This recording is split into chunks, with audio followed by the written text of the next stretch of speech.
રાજ્યમાં આજે વરસાદની આગાહી સાથે અનેક જિલ્લાઓમાં વરસાદી એલર્ટ જાહેર કરવામાં આવ્યું છે। 2 ઓગસ્ટથી વરસાદનું જોર ઘટે તેવી હવામાન વિભાગે શક્યતાઓ વ્યક્ત કરી છે। રાજ્યમાં આજે સાર્વત્રિક ભારે વરસાદની હવામાન વિભાગે આગાહી કરી છે। રાજકોટ, ભાવનગર અને આણંદમાં રેડ એલર્ટ, જ્યારે કચ્છ, બનાસકાંઠા, પાટણ, મહેસાણા, ગાંધીનગર, સાબરકાંઠા, અરવલ્લી અને ભરૂચમાં ઓરેન્જ એલર્ટ જાહેર કરાયું છે। અન્ય અનેક જિલ્લાઓમાં યલો એલર્ટ આપવામાં આવ્યું છે। હવામાન વિભાગના જણાવ્યા મુજબ 2 ઓગસ્ટથી વરસાદનું જોર ધીમે ધીમે ઘટશે। આવતીકાલે ઉત્તર ગુજરાતના કેટલાક જિલ્લાઓમાં ભારે વરસાદની શક્યતા છે, જ્યારે રાજ્યના અન્ય વિસ્તારોમાં છૂટાછવાયા સામાન્ય વરસાદની આગાહી કરવામાં આવી છે। હાલ રાજ્યમાં હવામાન વિભાગે વરસાદને લઈને લોકોને સતર્ક અને સાવચેતી રાખવા માટે અપીલ કરી છે। સુરેન્દ્રનગર જિલ્લામાં સતત ધોધમાર વરસાદના કારણે અનેક વિસ્તારોમાં જળબંબાકારની સ્થિતિ। સુરેન્દ્રનગર જિલ્લામાં અવિરત વરસાદના કારણે અનેક વિસ્તારો જળબંબાકારની સ્થિતિ સર્જાઈ છે। જિલ્લાના લખતર, ચુડા, સાયલા, ધાંગધ્રા અને મૂડી સહિતના વિસ્તારોમાં 4 થી 5 ઇંચ જેટલો વરસાદ ખાબક્યો છે। સાથે જ વાત કરવા જઈએ તો જિલ્લાના લખતર અને ધાંગધ્રામાં 8 ઇંચ જેટલો વરસાદ નોંધાતા જળબંબાકાર। સાથે જ લખતર પોલીસ સ્ટેશન અને પીજીવીસીએલની કચેરી પણ પાણીમાં ગરકાવ। લખતરના લીલાપુર, ઢાંકી, ભડવાણા ગામ સંપર્ક વિહોણા, ઉમઈ નદી ગાંડીતુર તથા ખેતરો બેટમાં ફેરવાયા। સાથે જ જિલ્લાના ધાંગધ્રામાં સતત વરસાદથી જળબંબાકાર। હાઉસિંગ બોર્ડ, રેલવે સ્ટેશન, કામદાર સંઘ સહિતના અનેક વિસ્તારોમાં ઘરોમાં પાણી ભરાયા। ધાંગધ્રા નગરપાલિકા દ્વારા પાણીનો તાત્કાલિક નિકાલ કરવા ઉગ્ર માંગ ઉઠી। સુરેન્દ્રનગર જિલ્લાના અનેક તાલુકાઓમાં ધોધમાર વરસાદના કારણે અનેક વિસ્તાર જળબંબાકાર બન્યા છે। સાથે જ નીચાણવાળા વિસ્તારોમાં પાણી પણ ભરાયા છે। સાથે જ તંત્ર દ્વારા પણ ખોટી અફવાઓથી દૂર રહેવા માટે અપીલ કરવામાં આવી રહી છે। રાજકોટમાં ધીમી ધારે વરસેલા 4.5 ઇંચ વરસાદે મનપાની પોલ ખોલી અનેક જગ્યાએ ગોઠણસમાં પાણી ભરાયા। હવામાન વિભાગ દ્વારા રાજકોટમાં રેડ એલર્ટ જાહેર કરવામાં આવ્યું હતું, જેથી શુક્રવારે રાત્રિથી શનિવારે સાંજ સુધીમાં રાજકોટમાં ધીમી ધારે 4.5 ઇંચ વરસાદ વરસ્યો હતો। વરસાદી પાણી ભરાવાને લીધે વાહન ચાલકોને હાલાકી ન પડે તે માટે મનપા દ્વારા મુખ્ય માર્ગ અને મુખ્ય ચોકમાં આવેલ મેનોલના ઢાંકણા ખોલવામાં આવ્યા હતા। તે માટે 3 જણાના સ્ટાફનો તૈનાત છે તે રાખવામાં આવ્યા હતા। ઉપરાંત પોપટપરા ગરનાળાને બેરિકેડ મારી સુરક્ષાની દ્રષ્ટિએ બંધ કરવામાં આવ્યું હતું। મનપા તંત્ર દ્વારા સબ સલામતના દાવા છે તે કરવામાં આવ્યા હતા, પરંતુ સાંજે 20 મિનિટમાં ધોધમાર વરસાદ વરસતા Gondal road, Yagnik road, 150 foot ring road પર ગોઠણસમાં પાણી ભરાઈ જતા દાવા પોકળ સાબિત થયા હતા અને તંત્રની કામગીરી પર સવાલ ઉઠ્યા હતા। મુખ્ય માર્ગો અને મુખ્ય ચોકમાં પાણી ન ભરાય તે માટે મનપા દ્વારા સ્ટાફ તૈનાત રાખવામાં આવ્યો હતો, છતાં પણ પાણી ભરાતા તંત્રની પોલ ખુલી। એએમસીમાં એક સાંધે તેર તૂટે તે પ્રકારની સ્થિતિ જોવા મળી રહી છે। જોકે બોપલમાં વરસાદી પાણીની સાથે ગટરના પાણી બેક મારતા રહીશોની મુશ્કેલીમાં વધારો થયો।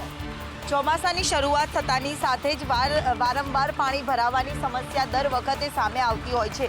જ્યારે વરસાદી પાણીના નિકાલ માટેના અનેક દાવાઓ પ્રશાસન દ્વારા કરવામાં તો આવે છે, પરંતુ વાસ્તવિકતા કંઈક અલગ જ જોવા મળતી હોય છે, અને તે જ વરસાદના કારણે તેની પોલ ખુલ્લી પડી જતી હોય છે। આવું જ અમદાવાદના બોપલમાં અમીધારા સોસાયટીમાં સામે આવ્યું હતું કે જ્યાં વરસાદી પાણીનો તો નિકાલ થયો નથી, પરંતુ સાથે સાથે ડ્રેનેજના પાણી પણ ભળી જતા ડ્રેનેજના પાણી પણ બેક મારી રહ્યા છે।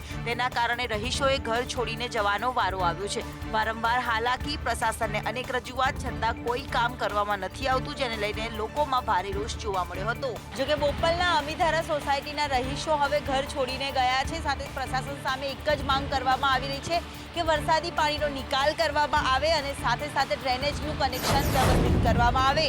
મહેસાણા જિલ્લામાં પડેલા ભારે વરસાદે તંત્રની પોલ ખોલી નાખી છે। ચો તરફ પાણી જ પાણીના દ્રશ્યો નજરે પડી રહ્યા છે, ત્યારે કટોશન રામપુરાના અંડરપાસ ભરાઈ જતા અંડરપાસમાં એક કાર ગરકાવ થઈ ગઈ છે।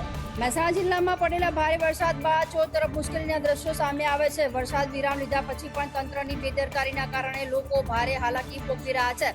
રામપુરા કટોશન વિસ્તારમાં આવેલા અંડરપાસમાં પાણી ભરાઈ જતા એક કાર આખી ખાબકી ગઈ છે।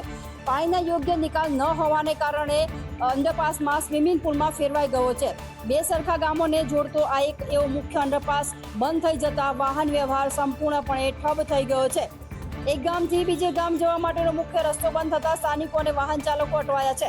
અંડરપાસમાં પાણી ભરાઈ જતા આ એક જ માત્ર રસ્તો છે જે આજુબાજુના ગામડાઓને જોડે છે, તે પણ પાણીમાં ગરકાવ થઈ ગયો છે, જેને લઈને સ્થાનિકો મુશ્કેલીમાં મુકાયા છે। વડોદરામાં ચોમાસાની સાથે જ મનપાની પ્રી મોન્સૂન કામગીરી ઉપર અનેક સવાલો ઉભા થઈ રહ્યા છે। વડોદરા શહેરના વોર્ડ નંબર 12માં મનપાની ઓફિસની બાજુમાં આવેલા મુખ્ય રસ્તા પર અચાનક મોટો ભૂવો પડતા વાહન ચાલકો અને સ્થાનિકો માટે જોખમી સ્થિતિ ઊભી થઈ છે. દિવસભર ભારે વાહન વ્યવહાર ધરાવતો આ મુખ્ય માર્ગ છે. ભૂવાના કારણે કોઈ પણ સમયે ગંભીર અકસ્માત સર્જાય તેવી દહેશત સ્થાનિકોમાં જોવા મળી રહી છે. સૌથી ચિંતાજનક બાબત એ છે કે આ ભૂવો મનપાની કચેરીની બિલકુલ નજીક પડ્યો હોવા છતાં હજુ સુધી તેનું સમારકામ કરવામાં આવ્યું નથી, જેના કારણે તંત્રની કામગીરી સામે લોકોએ ભારે નારાજગી જોવા મળી રહી છે. સ્થાનિકો દ્વારા વહેલી તકે સમારકામ કરવાની માંગ ઉઠી છે, જેથી કરીને કોઈ નિર્દોષ વ્યક્તિ આ જે ભૂવો પડ્યો છે તેમાં તે ભોગ ના બને. ભારે વરસાદની આગાહી વચ્ચે એએમસીની કામગીરી ફરી એક વખત વિવાદમાં આવી છે. શહેરનો વ્યસ્ત એવો ડ્રાઇવિંગ સંજીવની રોડ જે છે તે મનપા દ્વારા ખોદી નાખવામાં આવતા માર્ગનો વાહન વ્યવહાર અસરગ્રસ્ત થયો છે. મનપાએ બુદ્ધિનું પ્રદર્શન કર્યું છે. જે કામ ચોમાસા પહેલા કરવાનું હોય તે કામ ચાલુ વરસાદે શરૂ કરી દીધું. સંજીવની ડ્રાઇવિંગ રોડ બ્લોક કરી રોડ ખોદી પાઇપ નાખવાની કામગીરી શરૂ કરી દેવાઈ હતી, જેના કારણે રોડ બ્લોક કરવાની ફરજ પડી હતી. રોડ બ્લોક થવાના કારણે રોજિંદા મુસાફરી કરતા હજારો વાહન ચાલકોને ભારે હાલાકીનો સામનો કરવો પડી રહ્યો છે, જ્યારે સ્થાનિક વેપારીઓના ધંધા પર પણ તેની સીધી અસર જોવા મળી રહી છે. સ્થાનિકોનો સવાલ છે કે જ્યારે ભારે વરસાદની આગાહી પહેલેથી જ આપવામાં આવી હતી, ત્યારે આવી મહત્વની કામગીરી ચોમાસાની વચ્ચે જ શરૂ કરવાની શું જરૂર હતી? લોકોનો આક્ષેપ છે કે આયોજનના અભાવ અને બેદરકારીના કારણે સામાન્ય નાગરિકોને મુશ્કેલી વેઠવાનો વારો આવ્યો છે. વરસાદ પડે તો ખોદાયેલા રોડ પર વધુ જોખમ હોવાની પણ ભીતિ સેવાઈ રહી છે. વરસાદી સિઝનમાં રોડ ખોદી નાખવાનું કારણ શું? શું મનપા પાસે કોઈ આગોતરું આયોજન નથી કે પછી લોકોની સુવિધા કરતા ખોદકામ વધારે મનપા માટે મહત્વનું હોય તેવા સવાલ ઉઠી રહ્યા છે. મોરબી જિલ્લામાં સવારથી જ મેઘરાજાએ મહેરબાન થયા છે અને અલગ અલગ વિસ્તારોમાં ઘૂંટણસમા તો ક્યાંક કેરસમા તો ક્યાંક માથોડું પાણી ભરાયા છે ને તેને લઈ જનજીવન અસ્તવ્યસ્ત થયું છે. મોરબી જિલ્લામાં આજે વહેલી સવારથી જ મેઘરાજા મહેરબાન થયા છે અને ઠેર ઠેર વરસાદી પાણીની આવક થઈ છે. મચ્છુ 2 ડેમના 13 દરવાજા 10 ફૂટ ખોલવાની ફરજ પડી છે, તો સાથે બ્રાહ્મણી 1 ડેમ પણ છલોછલ ભરાઈ ચૂક્યો છે. બ્રાહ્મણી 2 ડેમ પણ ભરાઈ ચૂક્યો છે. ઘોડાદરા ડેમના પણ દરવાજા ખોલવાની ફરજ પડી છે.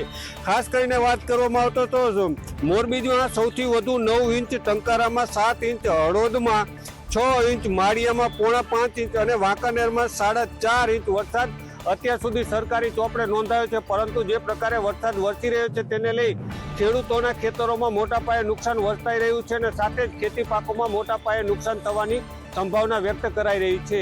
ભારે વરસાદના પગલે ઠેર ઠેર પાણી ભરાયા છે અને તેને લઈ ખેડૂતો અને વાહન ચાલકોને ભારે હાલાકી ભોગવવી પડી રહી છે.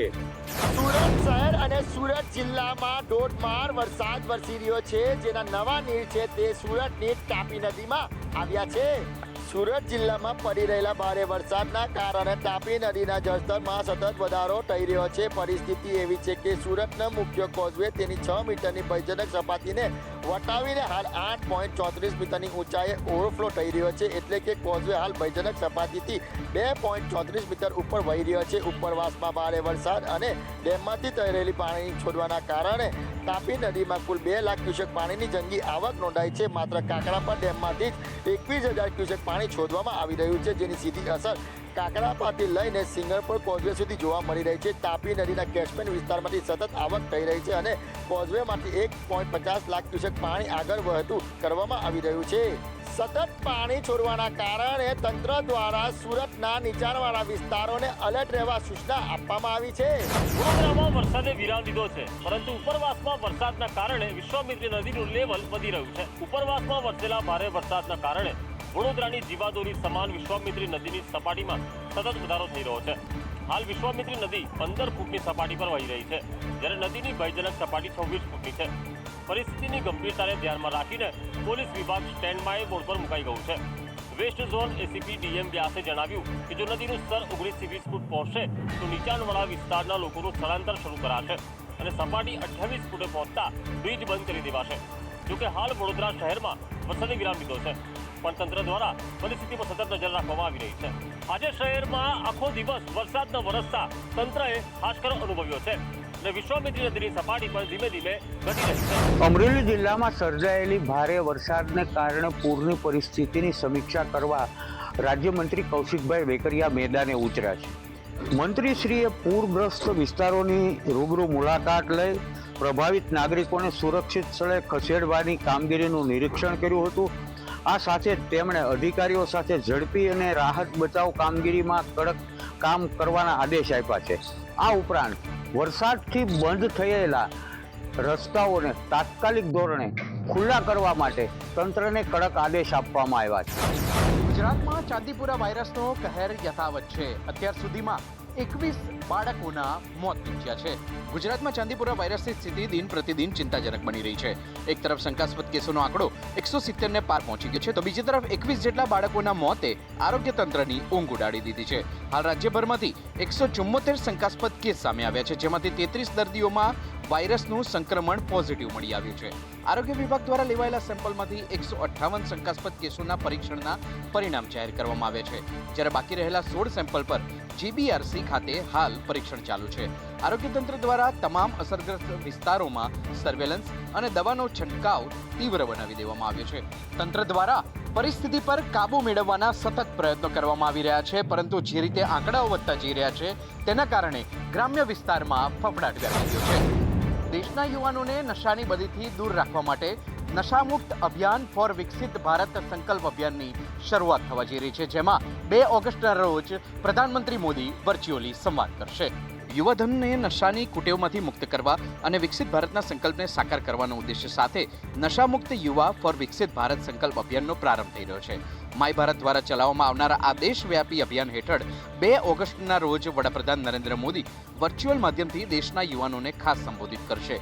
આ રાષ્ટ્રીય અભિયાનના ભાગરૂપે ગાંધીનગર સ્થિત નેશનલ ફોરેન્સિક સાયન્સ યુનિવર્સિટી ખાતે એક વિશેષ રાજ્યકક્ષાનો ભવ્ય કાર્યક્રમ યોજાવા જઈ રહ્યો છે, જેમાં મુખ્યમંત્રી ભૂપેન્દ્ર પટેલ ખાસ ઉપસ્થિત રહેશે. રાજ્યકક્ષાના કાર્યક્રમમાં મુખ્યમંત્રી ભૂપેન્દ્ર પટેલ હાજર રહેશે. આ કાર્યક્રમ અંતર્ગત વિવિધ 8 સ્પર્ધાનું આયોજન કરવામાં આવ્યું છે, જેમાં મોટી સંખ્યામાં યુવાનો ભાગ લેશે.